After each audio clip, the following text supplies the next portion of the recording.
오늘 하나님께서 우리에게 주신 말씀은 사사기 21장 16절에서 25절까지의 말씀입니다. 회중의 장로들이 이르되 베냐민의 여인이 다 멸절되었으니 이제 그 남은 자들에게 어떻게 하여야 아내를 얻게 할까 하고, 또 이르되 베냐민 중 도망하여 살아남은 자에게 마땅히 기업이 있어야 하리니 그리하면 이스라엘 중에 한 지파가 사라짐이 없으리라. 그러나 우리가 우리의 딸을 그들의 아내로 주지 못하리니 이는 이스라엘 자손이 맹세하여 이르기를 딸을 베냐민에게 아내로 주는 자는 저주를 받으리라 하였음이로다 하니라. 또 이르되 보라, 베델 북쪽 르보나 남쪽 베델에서 세겜으로 올라가는 큰 길 동쪽 실로에 매년 여호와의 명절이 있도다 하고, 베냐민 자손에게 명령하여 이르되 가서 포도원에 숨어 보다가 실로의 여자들이 춤을 추러 나오거든 너희는 포도원에서 나와서 실로의 딸 중에서 각각 하나를 붙들어 가지고 자기의 아내로 삼아 베냐민 땅으로 돌아가라. 만일 그의 아버지나 형제가 와서 우리에게 시비하면 우리가 그에게 말하기를 청하건대 너희는 우리에게 은혜를 베풀어 그들을 우리에게 줄지니라. 이는 우리가 전쟁할 때 각 사람을 위하여 그의 아내를 얻어주지 못하였고 너희가 자의로 그들에게 준 것이 아니니 너희에게 죄가 없을 것임이니라 하겠노라 하매, 베냐민 자손이 그같이 행하여 춤추는 여자들 중에서 자기들의 숫자대로 붙들어 아내로 삼아 자기 기업에 돌아가서 성읍들을 건축하고 거기에 거주하였더라.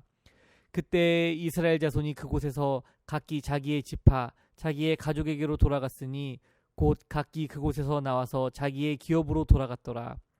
그때 이스라엘에 왕이 없으므로 사람이 각기 자기의 소견에 옳은 대로 행하였더라. 아멘. 이스라엘 자손과 베냐민 자손의 전쟁을 통해서 많은 베냐민 사람들이 죽음을 당하게 되었습니다. 사사기 20장 47절 말씀을 보면은 많은 베냐민의 사람들이 있었지만 베냐민 사람 중에 이제 600명 정도만 광야로 도망하여서 넉 달 동안을 숨어 지내게 되었다라고 기록하고 있습니다.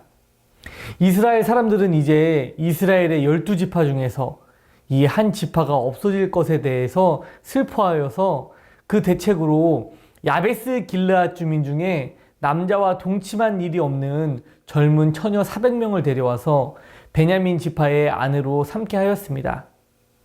그런데 이제 문제는 베냐민 자손의 남자들이 600명이 남아 있는데 그 길르앗 야베스에서 400명의 짝을 데리고 왔기 때문에 아직 200명의 베냐민의 남자들이 남아 있게 되었다라는 것입니다. 이로 인해서 오늘 말씀이 시작되고 있는데 이스라엘 회중의 장로들이 모여서 아직도 남아 있는 베냐민의 남자들을 어떻게 해서 이제 그들에게 아내를 얻어줄 수 있을지에 대해서 논의를 하게 됩니다. 문제는 이미 이스라엘 자손들은 미스바에서 누구든지 딸을 베냐민 사람들의 아내로 주면 저주를 받기로 이렇게 하나님 앞에 맹세를 했기 때문에 이스라엘 사람들의 다른 지파의 사람들은 자신들의 딸을 베냐민 지파 사람들에게 줄 수는 없었습니다. 그런데 이제 와서 생각해 보니 이스라엘 자손은 12지파인데 이대로 두게 되면 베냐민 지파의 대가 끊기는 문제가 생기게 됩니다. 그래서 이 문제를 해결하기 위해서 이스라엘 장로들이 모여서 대책을 세우기로 한 것입니다. 그러다가 이스라엘 장로들에게 베냐민 자손들에게 아내를 맞이하게 할 수 있는 대책이 떠오르게 됩니다.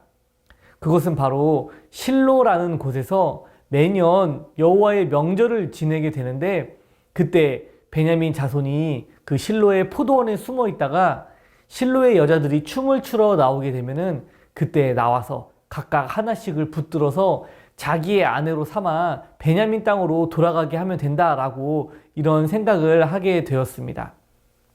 그런데 이 방법에도 사실 문제가 있습니다. 제일 먼저 생각해 볼 것은 실로 사람들을 한번 생각해 보십시오. 실로 사람들 입장에서 생각해 보면은 자신들의 딸을 베냐민 사람들이 납치해가는 일일 텐데 어떻게 실로 사람들이 이것을 찬성을 하겠습니까? 오히려 뺏어간 그 남은 베냐민 지파들마저 이렇게 그들과 원수지간이 되어서 싸움을 더 벌일지도 모를 일이고, 어느 누가 자신의 딸을 그렇게 맘대로 데려가는 것을 보고만 있겠습니까? 그런데 이것이 아마 가장 큰 문제일 거라고 생각이 드는데도 불구하고 이스라엘 장로들은 이렇게 실로의 딸들을 막 맘대로 이렇게 데려가는 것에 대해서는 그렇게 크게 생각하지 않고 있습니다. 이 이스라엘 장로들이 더 크게 생각한 그 문제로 삼았던 것은 이 실로 사람들도 이스라엘 족속이라고 하는 것입니다. 19절 말씀에 실로의 위치를 정확하게 말씀해 주고 있는데, 실로는 베델 북쪽, 르보나 남쪽 베델에서 세겜으로 올라가는 큰 길 동쪽에 위치하고 있다라고 정확하게 이렇게 기록하고 있습니다. 당시 이 지역은 에브라임 족속의 땅이었습니다. 이스라엘 자손들 중에서 베냐민 족속에게 딸을 주는 자들은 하나님의 저주를 받기로 이렇게 서로 맹세를 했는데, 이스라엘 장로들은 그럼 실로에 있는 사람들이 딸들을 이렇게 베냐민 사람들에게 주게 되면 하나님의 저주를 받으면 어떻게 될까라고 생각하면서 이것을 더 큰 문제거리로 삼고 있었습니다. 그런데 그들 머리에서 생각한 것은 이것도 문제가 되지 않을 것이다 라고 이야기를 합니다. 이스라엘 장로들이 말하기를, 너희는 우리에게 은혜를 베풀어 그들을 우리에게 줄지니라. 이는 우리가 전쟁할 때에 각 사람을 위하여 그의 아내를 얻어주지 못하였고 너희가 자의로 그들에게 준 것이 아니니 너희에게 죄가 없을 것임이니라 하겠노라 라고 이렇게 말을 하겠다라고 이스라엘 장로들이 생각을 한 것입니다. 이 말은 베냐민 자손들에게 아내를 얻어주게 될 것인데, 실로 사람들 너희가 스스로 딸들을 준 것이 아니라 베냐민 사람들이 빼앗아 간 것이니 하나님의 저주가 너희에게 임하도록 그렇게 죄를 묻지 않을 것이다 라고 이야기를 하고 있는 것입니다.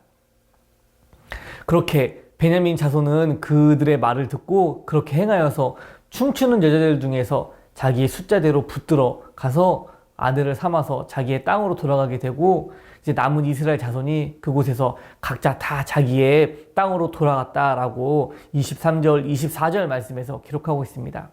그리고 사사기의 맨 마지막 25절 말씀, 그 사사기의 마지막 말씀은 그때 이스라엘의 왕이 없으므로 사람이 각기 자기의 소견에 옳은 대로 행하였더라 라는 말씀으로 사사기의 말씀을 마치게 됩니다. 어릴 적에 이 25절 말씀, 이 말씀 구절을 보면서 느꼈던 것은 왕이 없어서 각자 옳은 대로 행하며 사는 것이 사람들에게 서로서로 좋은 일이 아닐까 하는 생각을 하곤 했습니다. 왕이 있으면 왕이 시키는 대로 해야 되니 왕이 횡포를 이렇게 부리면 더 힘들 것이다 라는 생각이 들었던 것 같습니다. 그런데 각기 소견에 옳은 대로 행하는 것은 다 사람들이 각자 다들 자기 좋을 대로 하기 때문에 다른 사람에게는 좋지 않은 일들이 많이 생기게 됩니다. 그런데 사람들은 자기에게도 좋은 것이 다른 사람에게도 좋은 것이다 라고 아마 생각을 많이 하고 있을 것입니다. 이스라엘 사람들은 자신들이 옳다고 생각하는 일을 했습니다. 베냐민 사람들이 먼저 잘못을 했기 때문에 레위 사람들의 그런 복수를 위해서 그들을 죽였습니다. 그런데 그렇게 또 복수를 하고 나니 베냐민 사람들의 씨가 마를 것 같아서 길르앗 야베스의 여자들을 빼앗아 베냐민 사람들의 아내로 이렇게 삼게 했습니다. 그런데 아직 결혼하지 못한 남자들이 있어서 실로의 여자를 납치해 결혼을 하게 했습니다. 실로는 이스라엘의 동족이니 정상적으로 결혼을 해도 되지만 이스라엘 사람들은 먼저 베냐민 자손과 결혼을 시키지 않겠다라는 맹세를 했기 때문에 이 맹세의 저주를 피하기 위해서 베냐민 사람들에게 납치를 하도록 이런 일들을 시켰습니다. 이러면 베냐민 사람들은 결혼도 할 수 있게 되고 또 실로의 사람들도 맹세의 저주를 피할 수 있기 때문입니다.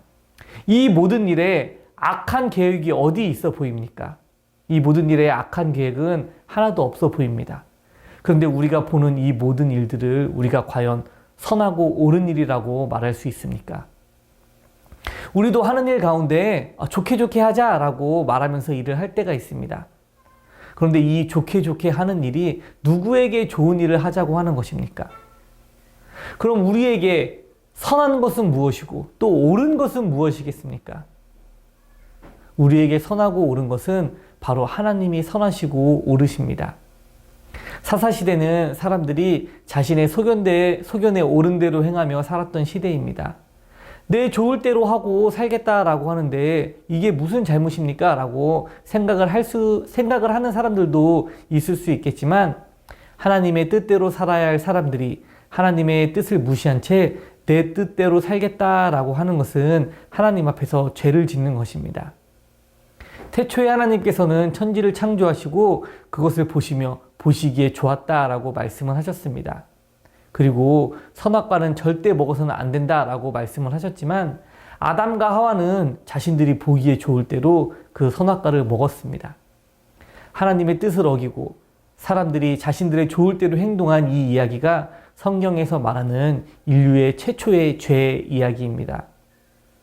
우리가 언뜻 보기에 이 사사기의 말씀은 하나님이 세우신 그런 사사라는 영웅들의 이야기 같아 보이지만, 이 사사 시대는 하나님 없이 사는 사람들이 어떻게 살아가고 있는지를 보여주는 말씀입니다. 우리들은 항상 생각하면서 태초에 하나님께서 보시기에 좋았던 그때처럼, 하나님의 말씀으로 세상이 이루어진 그때처럼 우리들도 하나님의 말씀으로 살아가는 우리들이 되기를 소망합니다. 그리고 우리의 모습을 보면서 하나님께서 기뻐하실 모습으로 살아가는 우리들이 되기를 간절히 소망합니다.